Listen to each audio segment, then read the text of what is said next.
Good morning everyone, welcome back to my channel. আজ মঙ্গলবার, সকালটা শুরু করতে চাইলাম কর্তামশাইয়ের পুজো দিয়ে। পুজো তো ঠিক না, সকালবেলা ঘুম থেকে উঠে তুলসী তলায় জল দিয়ে ঠাকুরের জলটা তুলে রেখে যায়। আর তারপর দুধ ছিল, কালকে রাতে দুধ এনেছিল, আম দিয়ে দুধ দিয়ে খাওয়া হয়েছিল, কিছুটা দুধ ছিল, সেটা দিয়ে করলাম চা। চাটা না কেমন কফি কফি কালার হয়ে গেছে, একদমই কফি নয় চা।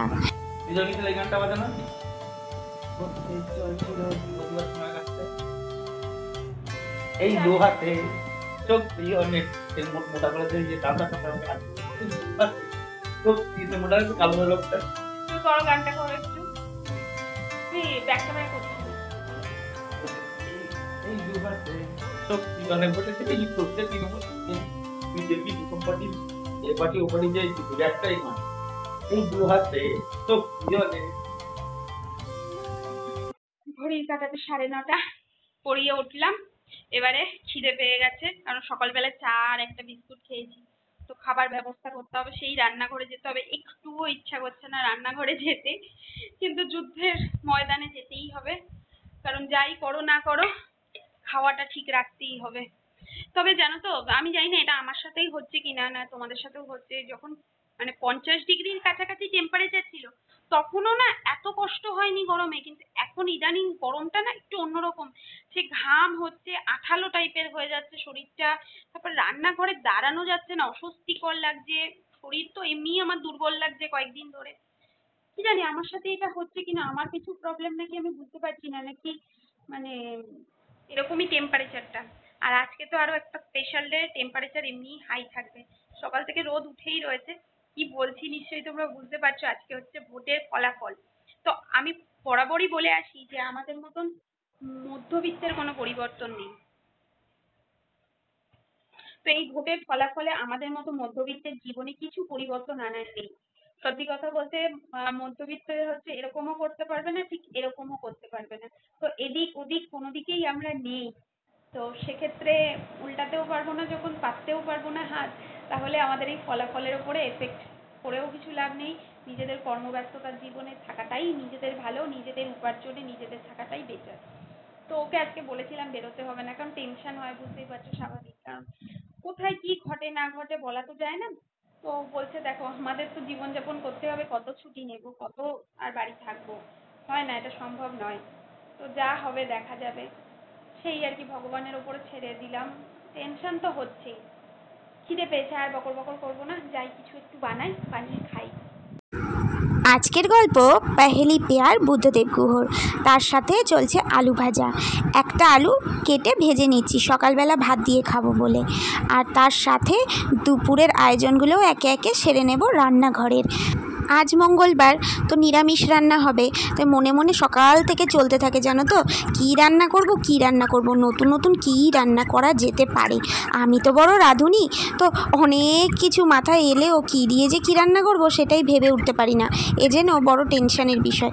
যাই হোক, আজকে আলু পটলের তরকারি করেছি নিরামিষ, আর এখানে গাটি কচু আলু দিয়ে, এই যে আলুর দম টাইপেরই বলতে পারো, যেটা তরকারি করে আর কি, তো সেই রকম একটা তরকারিই করেছি। এখন বাজে দুপুর 12টা, রান্না বান্না সব কমপ্লিট, রান্নাঘরে কাজও কমপ্লিট, কিন্তু এত গরম এত গরম, আর পারা যাচ্ছে না। মানে 50 ডিগ্রিকেও এই গরম হার মানিয়ে দেবে। জানি না আমি কত টেম্পারেচার রয়েছে, আমি দেখিনি এখনো, সকাল থেকে তো একটুও বসার টাইম পাইনি। ভাবছি কাজকর্ম সেরে নিয়ে একবারে বসবো, আর সেরে নিয়ে কি কখনোই যেন মনে হয় সংসারে কাজ ছাড়াই হচ্ছে না। দেখো এই জামা কাপড়গুলো সকালবেলায় ওই যেগুলো একটু একটু ভেজা থাকে এদিক ওদিক মেলে রাখি, সেগুলো এনে আবার ওখানটা রেখেছি, ওটা আবার ভাঁজ করে জায়গাটা জায়গায় রাখবো, আবার কাঁচা, সেই কাঁচা আবার বিকেল বেলা এসে ওখানে জমা হবে, নাহলে পুরো লাট হয়ে যাবে, দাপ করে পড়ে যাবে, মানে শেষ হয় না কাজ যেন।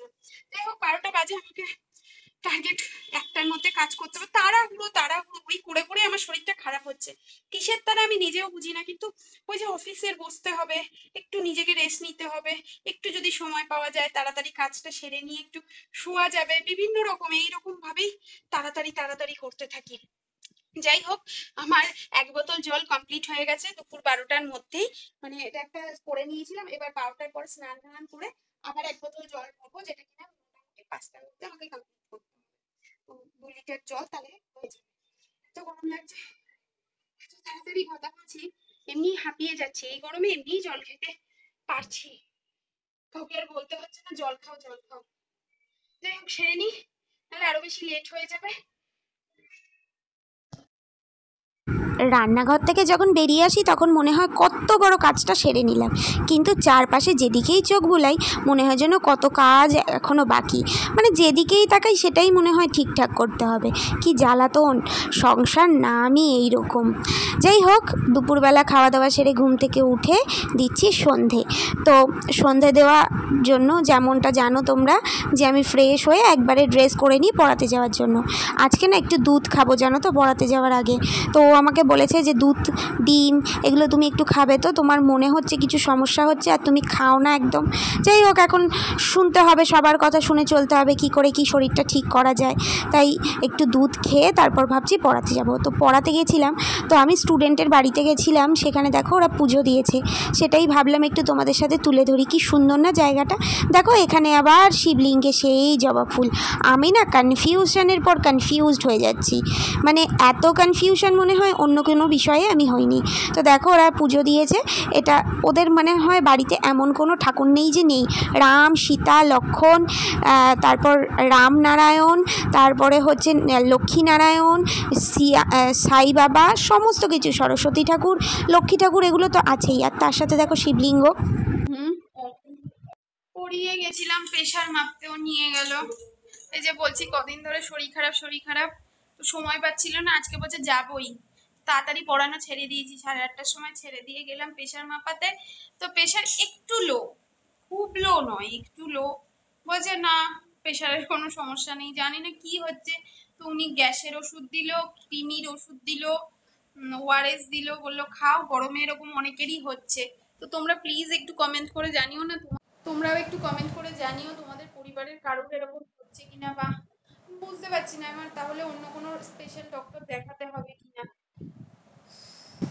কিরকম যে লাগছে, শুয়ে থাকা অবস্থাতেও মনে হচ্ছে মাথা ঘুরছে, খেতে কিচ্ছু ইচ্ছা করছে না, তারপর মানে ভুলে ভুলে যাচ্ছি এরকম মনে হচ্ছে। কি জানি আমি বুঝতে পারছি না। উনিও বললো গরমে এরকম অনেকেরই হচ্ছে। এবার আমার তো মন মানছে না। এবার ওকেও প্রেশার মাপালাম, আমি নিজেও মাপলাম। ওর একটু হাই, আমার একটু লো। ওর এমনিতেই হাই প্রেশারের ধাত আর আমার লো প্রেশারের ধাত। ওই একটু 10 বেশি, 10 বেশি, ওই আমারও তো 10ই কম, ওরকম তাই না? 10 হাইয়েতে প্রবলেম নাই, 10 লোয়েতে কম। মাথা করে বমি পায়, জানি কি হচ্ছে। যাই হোক, সেটা সিম্বল উনি তো নিজেই বললেন যে এটা সিম্বল এগুলো।